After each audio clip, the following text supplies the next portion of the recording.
Yep. So, I mean, I don't want to say the same things three times in a row. Like, these are pretty standard maps we've been playing so far. Mm-hmm. So, I would expect to see more prioritization towards the Sonya. Everything else still applies. Globals are good. Zone control is good. But more prioritization towards the Sonya just because she's so good at clearing shrines, and the Poison Spear nerf was not really enough to deal with her burst damage. Sure. That's that's probably why we're seeing her banned by NFF. Mm-hmm.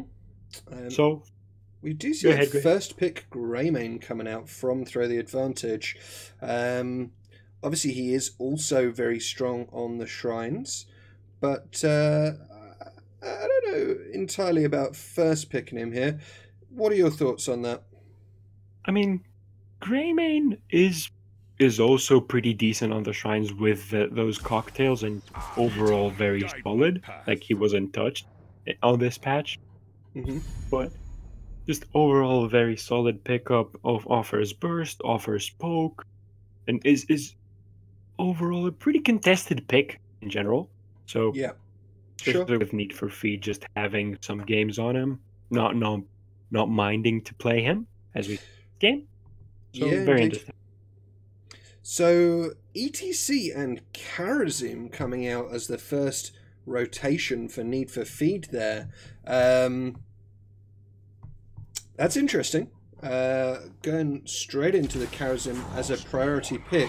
What are your thoughts on that? I mean, uh, apparently Need for Feed liked their Karazim last game, and with those punches, he put out quite a bit of damage while also offering just enough healing for the team. ETC is overall a very solid pick. Like, you usually see him picked up around the 2-3 spot if you're first pick, the 1-2 spot if you're second pick. Mm-hmm. So can't really argue with that. And on the side of TTA, we've got Arthas Rhaegar.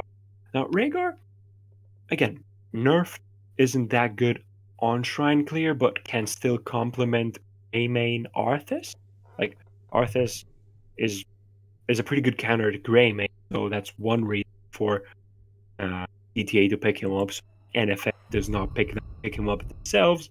It also offers quite a bit of zone control, annoys the Karazim quite a bit by reducing his attack speed. Roots can be really good to pick people, especially with Greymane follow up and Rhaegar to slow people down. So overall, pretty solid picks from both teams. Yeah, indeed. Gonna see bans on more frontliners here with Tyrael and Dahaka getting banned out. What do you expect to see in the 3-4 pick here from Need for Feed? At this point, I mean, I would like to point out that Tassadar has not been touched. Like, I don't know exactly how badly the nerf is gonna affect him, but he hasn't been touched. Apparently, both teams think that he has been nerfed enough. It's not much of an impact, although, especially on Infernal Shrines, I would argue otherwise. But He is extremely squishy. Um, like if you could catch a Tassadar between his E cooldowns, um, even previously, he was pretty squishy. Like you could definitely burst him down quite effectively. The percentage health nerf on him, I think, is quite a big deal. I think he's going to be quite hard to. Well, I think you can't play him anywhere near as aggressively as you could play him pre the nerf. Let's put it like uh, that. uh, that's kind of an argument. Yeah, I can understand that, but go ahead. So we're going to see a Kel'Thas Malthael coming out as the last two picks from Throw the Advantage. They have got a very heavy damage lineup in Greymane Kel'Thas, and then obviously Malthael on the melee side. I'm a little bit concerned for their engage ability, though, with Arthas as their only warrior, their only sort of tank. I mean, this is probably one of the more cluttered battle, like the the shrine itself is kind of cluttered, so you don't really need much to Mm-hmm. get an engage going. Like, a root can be enough along tail follow up, but so it's very understandable. It could be an issue, but I don't think it would be it's going to be as much as it would be on other maps. But Gul'dan pickup on the side of Need for Feed. Now, that's a pretty solid pickup on this, especially with against the single support Rhaegar. We're gonna have to see how well he's gonna be able to sustain the Gul'dan poke. To be sure. Yeah. Okay. Any prediction for this final game 3 here between these two teams? Uh, Again, they have surprisingly managed to both draft some pretty decent comps with getting both decent poke, some pick potential. Although, if I had to give someone the edge, although it's very borderline as far as Shrine Clear goes, I would have to give it to TTA just because of the Kalthas and the Greymane. Mm-hmm. In general, again, very even comps, and I don't Don't like saying it again. don't forget Odin though. That can be quite a powerhouse around the shrines. Anyway, we are now into the game, so let's get some introductions for the teams. We are 1-1 in this best of 3, going into our decider map, and on the left-hand side, in blue, we have got Need for Feed, Ravatar on the Gul'dan, Cosmoboss playing Tychus, Bread Bucket on Leoric, Mango on the Karazim, and Vasamasti on the ETC.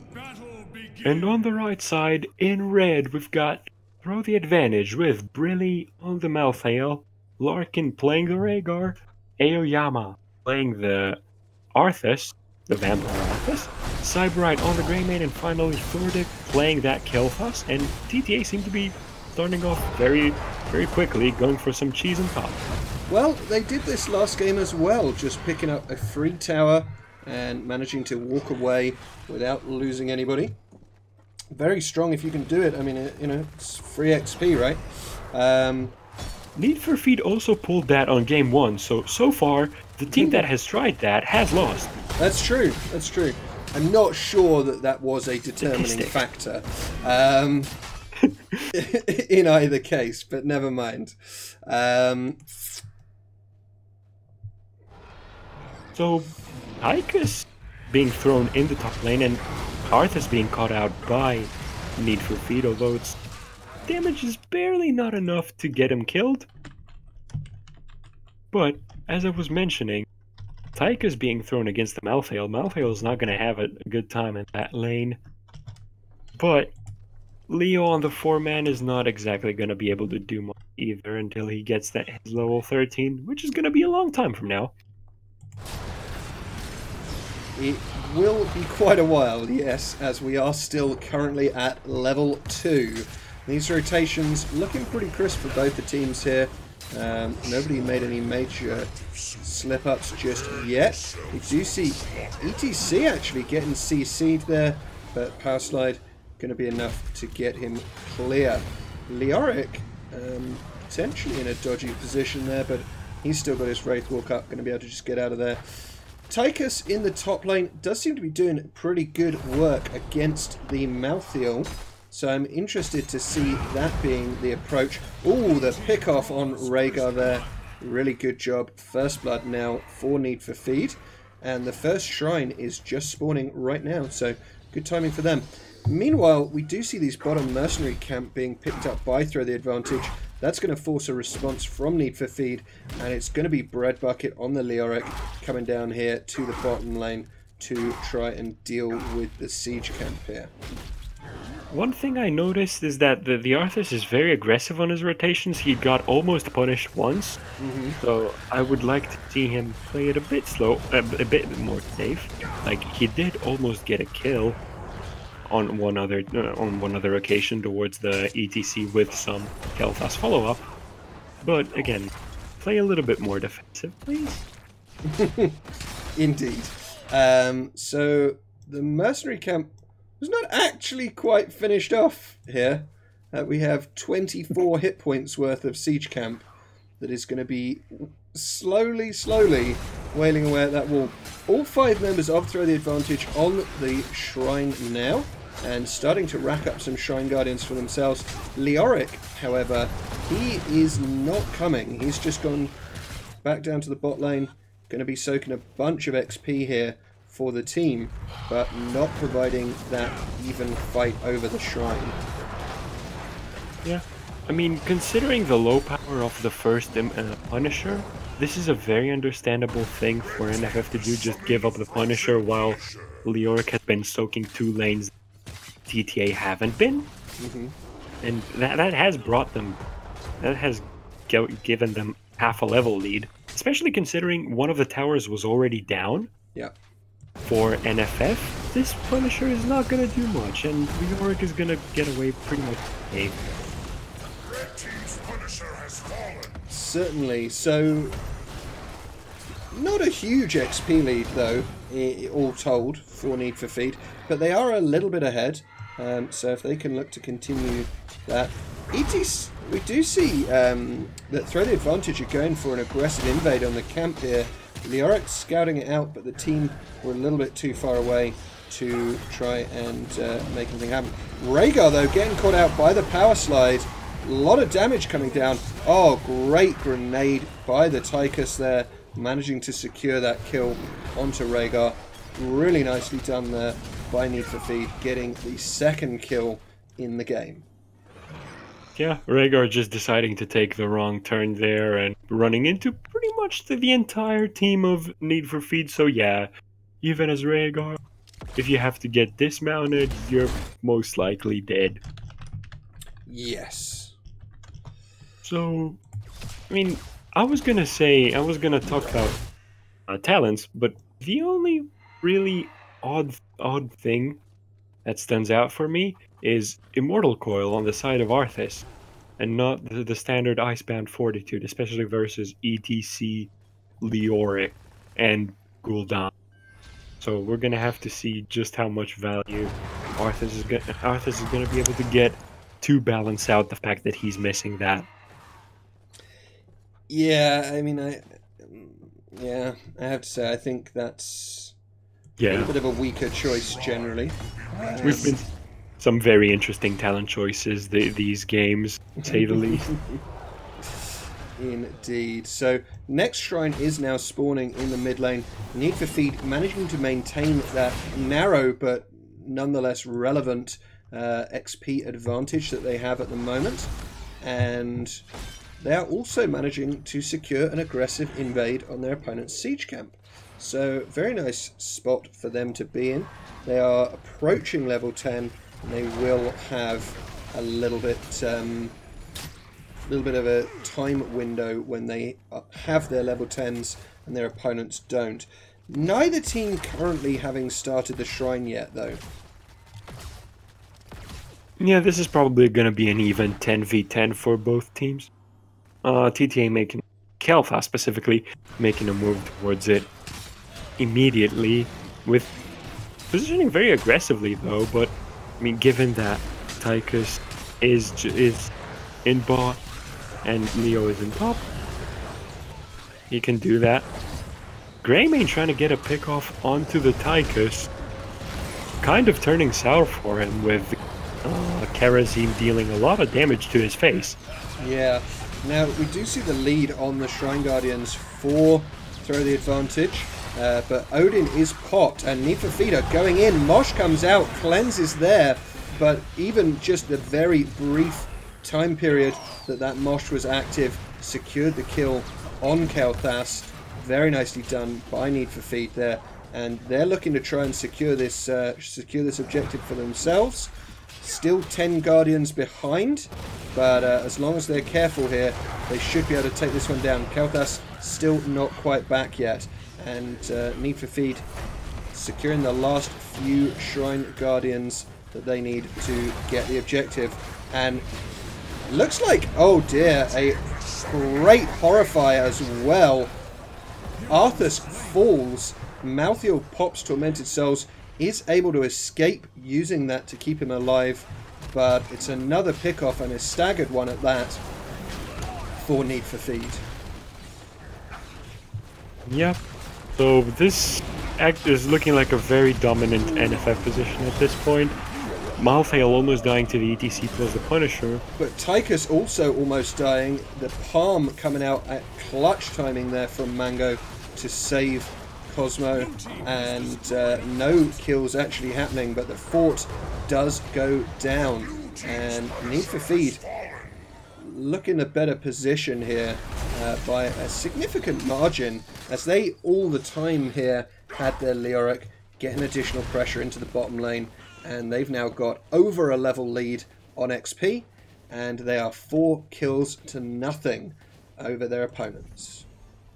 I mean, the fact that it's only a single level lead is actually rather impressive, considering they've got 1 fort down while NFF TTA have none, and the fact that they have 4 pickups more. 1.5 levels is probably more. Like, I would expect 2 levels, to be honest. So TTA have been doing a decent job at soaking, as long as they're not fighting, and also getting a good pickup on the Leoric right now, securing themselves a fort, trading the fort that NFF are taking in the top lane, which, considering they're behind it on a talent level, this is a pretty decent trade for TTA. It certainly is. I mean, they're even getting additional free value in the mid lane from the siege camp there, so definitely working in their favour overall. Need for Feed do still have the level advantage, but talent advantage is just about to end. In comes Leoric though, and getting some work done with that Ominous Wraith, landing the drain onto Arthas. Army comes down, and that's going to be the signal for Need for Feed to disengage. That's a big defensive cooldown for Throw the Advantage that is not going to be available for them if they want to contest this next shrine. ETC face checking the bush, takes a chunk of damage, but he is ETC, and that is going to be just fine. Throw the Advantage do manage to secure the Merc camp for themselves though. Yeah, Arthas being a slightly premature on his, slightly antsy on his Army of the Dead pop, but it's gonna be back up in 35 seconds. It's gonna let NFF get a little bit of a head start on the shrine, unless they just go unless TTA go really hard right now. And they are doing exactly that. Leoric coming in with the Ominous Wraith. Huge Horrify coming down once again. Malthael drops low, but so does ETC. The Ancestral coming out on Malthael, but it is Leoric that's going to be the first to fall. Greymane extremely low, but great work by Rhaegar there, being played by Larkin on TTA to keep his teammates alive. Odin being popped here as the Need for Feed are engaging a 4v5. Obviously the dead member is Leoric, and he's going to be back pretty soon. There's no fort defensively here for Throw the Advantage. Leoric respawns, going to Wraithwalk away, but TTA give up the objective here. TTA not getting that healing fountain down earlier when they got that first Punisher is pretty much, it's coming back to bite them right now. Because look at NFF at this point. They're all topped off thanks to that fountain and the fact that Leoric came back from the dead. But they pretty much TTA had to back out. Like too low health pools versus a Tychus Gul'dan. Oh, here comes the mosh. The cleanse comes out onto Malthael, but Arthas not going to be so lucky. However, the turnaround kill, Greymane securing the kill onto Gul'dan. Greymane and Kel'Thas doing great damage for TTA, but they may be in trouble now. Malthael dropping low.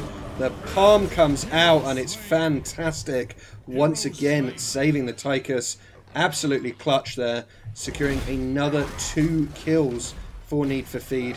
And they now have a full health Punisher pushing into this keep, while currently 3 members of the opposing team are dead. A very good timing on that palm, timing that pretty much as well as you can get it, and just saving the Tychus there, not letting TTA get anything back. and pretty much securing the keep for NFF. Oh yeah, Need for Speed getting this keep for sure. Well done by them. They now have 2 levels lead in terms of XP, and they are still a talent tier up on their opponents. So they pretty much have the freedom to do whatever they feel appropriate on the map at this stage. And looks like we're going to see some backs for mana and probably some mercenaries being picked up here. ETC Leoric moving kind of aggressively without the rest of their team. Like, this could be a pick-off potential for TTA had they could have been had they realized it earlier, but it's instead gonna be just a free siege camp for NFF. And Malthael actually just splitting off from the rest of his team, just trying to get that level 16 for TTA, trying to get that big fight going as fast as possible, because NFF just took their 3rd fort, like, and already have a keep pressure in top, so this is getting very scary very fast for TTA. They're gonna have to make a move very soon, and it seems like it's gonna be now. Yeah, you're absolutely right, and they have now got their level 16. Here comes the engage, looking for it on Leoric, but obviously he has the Wraith Warp. That's going to be able to get him out. ETC was the next target they looked at, but Power Slide going to get him out as well. Looks, oh, nice route onto Gul'dan, but looks like Need for Feed managed to disengage this one successfully. Yeah, between Leoric, Tycho's grenades, ETC's W, with Mike check even, you're not really going to get close to that Gul'dan unless he makes a pretty huge misstep. But TTA getting NFF's siege camp for their efforts, although they've left their own siege camp pushing against them right now. But Rhaegar is going to be moving to clear that very quickly. As do Need for Feed, clearing up the pressure in the bot lane. We do see Throw the Advantage grabbing their own bruisers. So both teams timing the bruisers out around that objective phase in the bot lane. But Throw the Advantage going to have the opportunity to actually clear that camp up and leave their own camp pushing. Obviously it is pushing into catapults, so it's not going to be as effective as it might otherwise be. But Throw the Advantage wanting to contest the objective. They are already 37 Guardians down. That's not a good place to start. Malthael going in onto the ETC, but looks like he's going to get pushed back here. Leoric with the Ominous Wraith once again, reducing the potential damage output from Throw the Advantage. Throw the Advantage really probably should just be giving up this objective at this point, I think. ETC going in, and the Mosh comes out. Cleanse once again, this time onto the Kel'Thas. But, oh, it looked like Malthael was going down there, but he just about survives. Leoric popping his march. Great Horrify once again. Cosmoboss on Tychus very low. Palm is coming out every time this game, but even after it procced, Greymane is able to lock down and secure that kill. We do see Leoric very low in the backline. Does end up falling, and ETC is kind of out on his own here. That is going to be another kill. 3 kills for 1 in favor of Throw the Advantage here, but Mango, she's not getting that, giving that objective up, even if it's going to require a trade.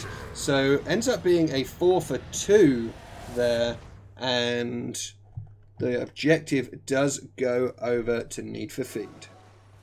I mean, considering this is a Punisher, this is a pretty decent turnout for Need for Feed, although the worrying thing is that you're still 1 plus a little bit more levels behind, so level 20 for NFF is going to hit much earlier. So it's going to be up to NFF to see how much they can capitalize on that. Considering most of the camps have been taken, you can't really do much for now. But you've got enough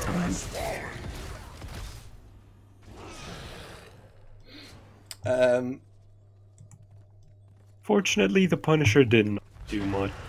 Like, didn't even take down the gate. No, it did almost nothing because TTA were able to engage it outside of their walls. And And yeah, Need for Feed were obviously not in a position to be providing any follow-up there. Juicy wave being picked up in top, but that's your TTA are still one level behind NFF. NFF has got quite a bit of time to make something happen, and they seem to be starting right now, making a move towards the mid lane, trying to take at least the wall, possibly even push towards their keep, although that's going to be pretty hard versus a Kael'thas, who has Fury of the Sun well now, especially dropping the Phoenix like that. That's a pretty big sign for an NFF to back up, maybe try to move towards bot. Yeah, that is definitely a big stop sign, but it does wear out, and they're going to move back towards this mid lane keep. And they're just sort of posturing around, being careful not to get caught out, but they still do currently have that level 20 talent advantage, making them quite a bit bolder. They are looking at their opponent's XP bars, and they're going to be pulling back a little bit here, not wanting to actually get caught out as their opponents hit 20. Yep. I have to say, and this is off topic, sorry, but I have to say, I'm greatly enjoying Sephiroth versus the bot going on in chat. Endless entertainment, honestly. Yeah, that's what typing too fast is gonna get you. So the next objective now is spawning into the mid lane, and Bruiser Camp being picked up by Throw the Advantage. Need for Feed similarly picking up theirs on the other side. Level 20. Yeah. On the side of Malthael, getting that when no one can stop death. That's a very interesting pickup. Not something you often see, and I would have really liked to see Throwing Shade at this point. Not Throwing Shade, Final Curtain. Yes. But that's what he went for, so we're going to have to see how well he can use that. Yep, going for No One Can Stop Feed. I like it. Arthur's dropping extremely low, taking percent damage. Even the Ghouls was not enough. Army of the Dead was not enough to keep him up there. Ancestral was used, but too late, and goes on a 10-second cooldown. And it may be too late by the time it comes back up. Cosmoboss on the Tychus trying to close down Malthael, but Malthael is able to get away. Kael'thas, though, is not, and this Ancestral thrown down onto Malthael there. Obviously, Rhaegar recognizing that was a no escape type scenario, and throwing down that cooldown. Malthael dueling it out with Leoric, but it's not going to be successful, and that is, I presume, a dead Leoric here, trying to escape from the Greymane. No One Can Stop Feed triggered by Malthael, but yeah, that is going to be a very dead Leoric. Yeah, and I mean, this Punisher is not going to top, so that's a saving grace for TTA, and Kael'thas is coming back relatively soon. Yeah, but you're getting pretty close to unclownable territory. Ooh, I don't think that's a word. I don't think that's a word. But considering the two teams we've got, I shouldn't be using that word in general, even if it is a thing. So pressure now onto the mid keep as Need for Feed pushing in with this full health Punisher. It's an arcane one. Punisher securing the kill onto Greymane there as ETC. Leoric goes in. Another Horrify coming down. 2 kills now for Need for Feed. They secure the Rhaegar.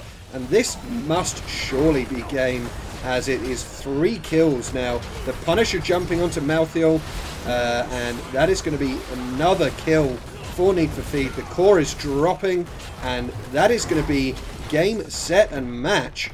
Good game, well played by both the teams, but Need for Feed managing to secure the series 2-1.